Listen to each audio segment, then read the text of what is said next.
Bueno, ¿qué tal? Espero que se encuentren bien. A continuación, lo que vamos a ver son las principales características de la teoría o el modelo de Luria. Quien le está hablando es Nicolás Valencia, en la asignatura de psicolingüística, esto en el postítulo de Trastornos del lenguaje y la comunicación para la accesibilidad.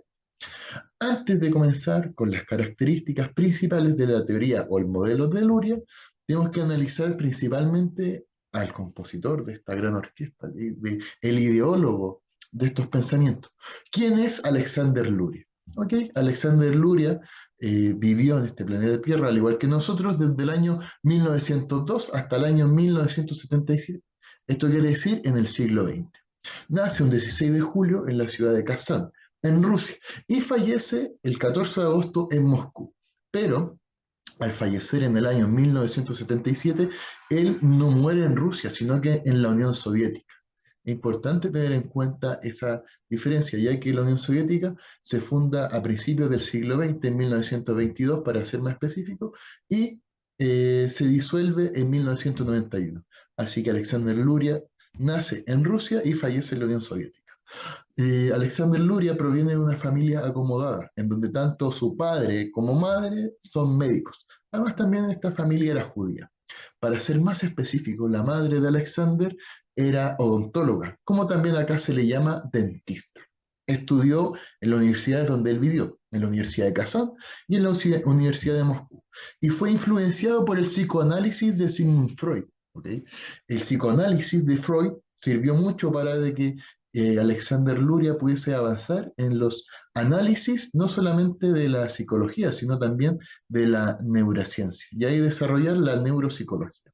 Y trabajos en las áreas cerebrales con Vygotsky. Vygotsky fue un compañero de Alexander, trabajaron en algunas investigaciones en conjunto, principalmente en el área cerebral, y ayudó mucho al desarrollo de sus pensamientos, libros, etc.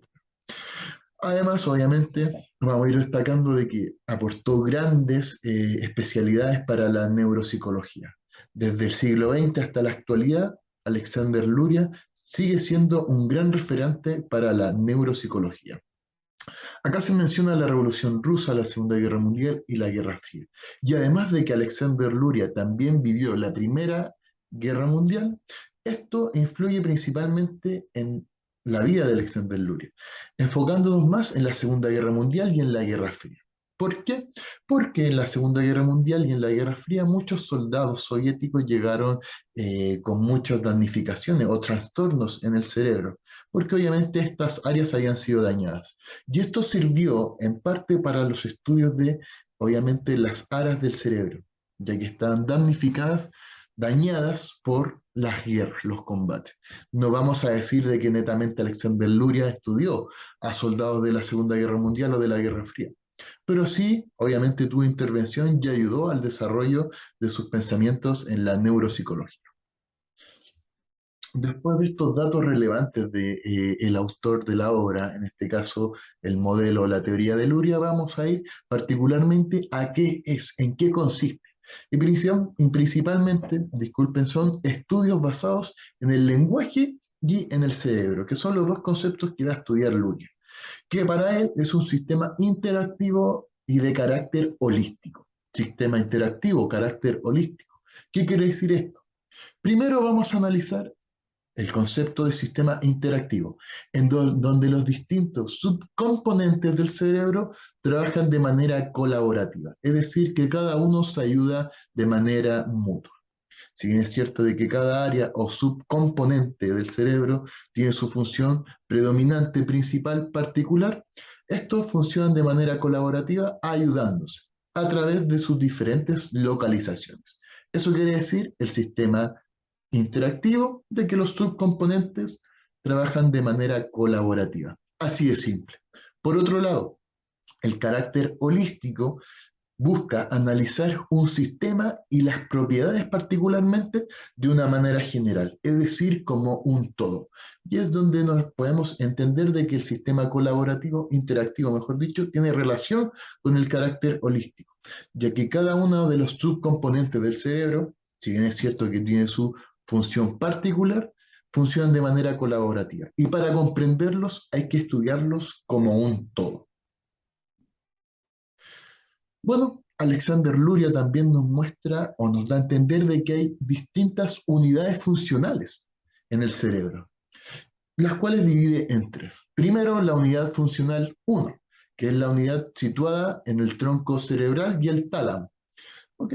Si podemos hacer referencia entre el color de las letras y de la parte cerebral, esta se encuentra obviamente en la parte inferior del cerebro, el cual une el cerebro con las demás partes del cuerpo.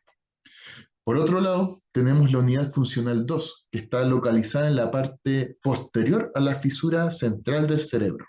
Abarca el lóbulo temporal, el lóbulo parietal y el lóbulo occipital, es decir, la parte trasera del cerebro, por así decirlo. Y obviamente se relaciona con el color púrpura, lila, como quieran nombrar.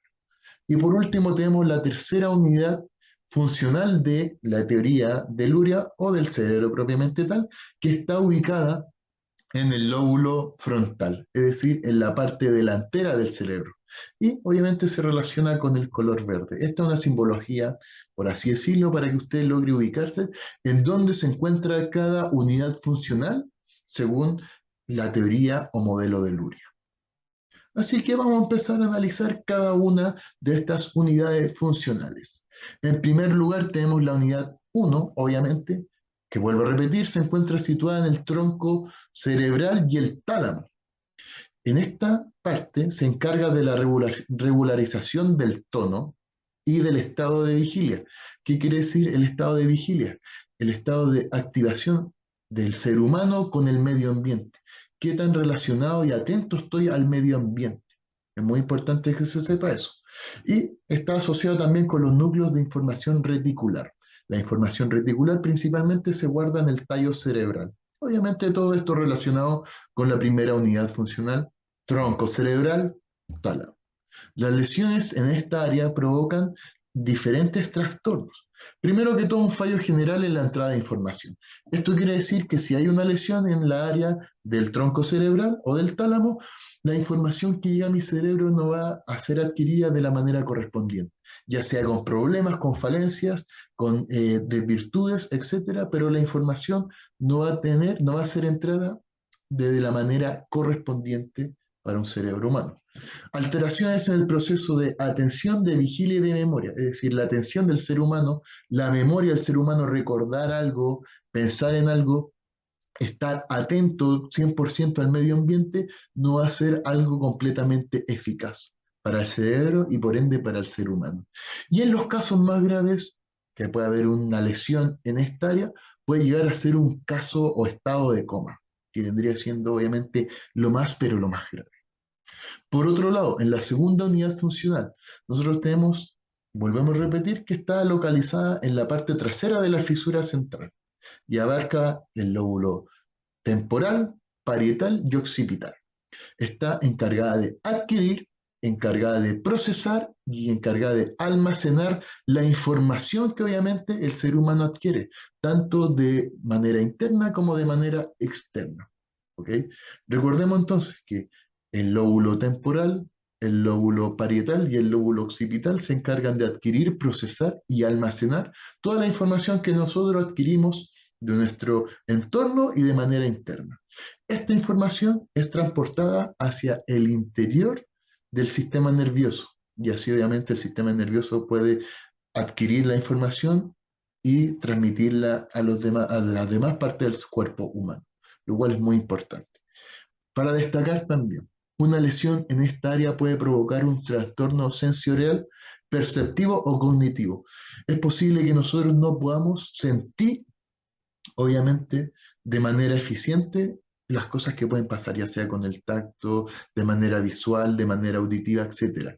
O también no podemos comprender, almacenar la información correspondiente o llevar un proceso de razonamiento propiamente tal, ya que el área cognitiva de nuestro cerebro se va a ver dañada. Es muy importante que eso se sepa. Y bueno, para también hacer una breve simbología, el lóbulo temporal se asocia con el sector que está pintado en verde, el lóbulo occipital con el sector que está pintado en morado, lila, rosado, como quieran llamarlo, y el lóbulo parietal con el sector que está pintado en área amarilla. Y por último lado, por última parte, discúlpenme, tenemos la tercera unidad funcional, la cual se encuentra en el lóbulo frontal de nuestro cerebro, es decir, en la parte delantera de nuestro cerebro. Esta es encargada de la programación, regulación y verificación de la actividad mental y de la conducta. Está encargada obviamente de mandar las órdenes, regular los pensamientos, los instintos del cerebro, etcétera. Y emite respuesta a través de los sistemas motores, discúlpeme, y de las glándulas. A diferencia de la segunda unidad funcional que lo hacía por el sistema nervioso. Lesiones en esta área, en el lóbulo frontal, que podrían traer pérdida de la capacidad de la regulación. Nosotros no podríamos regularnos como ser humano. Es decir, si a mí me da hambre, quiero comer y voy a comer donde sea y lo que sea, porque no voy a poder regularme. Dificultades para concentrarme. Si yo estoy en una clase tomando apunte, voy a tener muchas dificultades para llevarlo a cabo, porque voy a tener un problema para concentrarme propiamente tal. Y pérdida del comportamiento motivado. Quizás no tenga obviamente la concentración y la regulación propiamente tal para llevar a cabo mis trabajos, desempeño, actividades, lo que sea. Y obviamente no está de más decirlo y tampoco destacarlo, el lóbulo frontal es todas las áreas que se encuentra de color calipso, turquesa, celeste, cualquier sea, no me manejo mucho los colores, la parte delantera de nuestro cerebro. Y bueno, ¿y cómo esto aporta en la educación? Principalmente la teoría o el modelo de Luria va a servir para detectar las dificultades de aprendizaje o los trastornos del neurodesarrollo. Cuando digo trastornos del neurodesarrollo, principalmente me enfoco al trastorno de déficit atencional e hiperactividad, que es muy común hoy en día detectarlo en estudiantes de la educación primaria, secundaria, universitaria, etc. Al poder detectar estas dificultades de aprendizaje, por consiguiente se va a poder evaluar, diagnosticar e intervenir de mejor manera en los estudiantes. Antiguamente no había una información propiamente tal respecto a estos temas. Ahora, con una temprana, detectar de manera temprana estos problemas, dificultades en los estudiantes, en los niños, va a llevar a cabo obviamente un mejor diagnóstico, una mejor evaluación e intervención por parte de profesionales, los cuales van a ayudar de manera gigantesca, obviamente, al desarrollo y el apoyo propiamente del que necesita el niño, el estudiante. Y esto también se repercute en las funciones ejecutivas del ser humano, el lenguaje y la memoria. Puede ser, considerando las distintas asignaturas que abarca el Ministerio de Educación y los distintos colegios de nuestro colegio, de nuestro país, discúlpenme, que los problemas que se pueden llevar a cabo en el lenguaje y en la memoria para ciertos estudiantes van a ser fundamentales a la hora de trabajarlos, de fomentarlos, para que así el estudiante que tenga estas dificultades propiamente tal, ya sea en el área del lenguaje o de la memoria, pueda profundizarlos, mejorarlos de la manera correspondiente. Y esto, a grandes rasgos, es lo que busca la teoría de Luria. ¿Quién es Alexander Luria? ¿Cuál es su teoría propiamente tal? Y cómo esto aporta a la educación. Como enseñó obviamente la profesora Cindy Sagredo, la referencia bibliográfica, donde se fundamenta todo este informe, todo este trabajo propiamente tal. Bueno, en fin, espero que se haya entendido, que se hayan comprendido los puntos de vista más relevantes. Cualquier duda, consulta, por favor, obviamente pueden buscar en esta referencia bibliográfica para rectificar los conocimientos de la teoría de Luria que siguen siendo importantes hasta el día de hoy. Muchas gracias.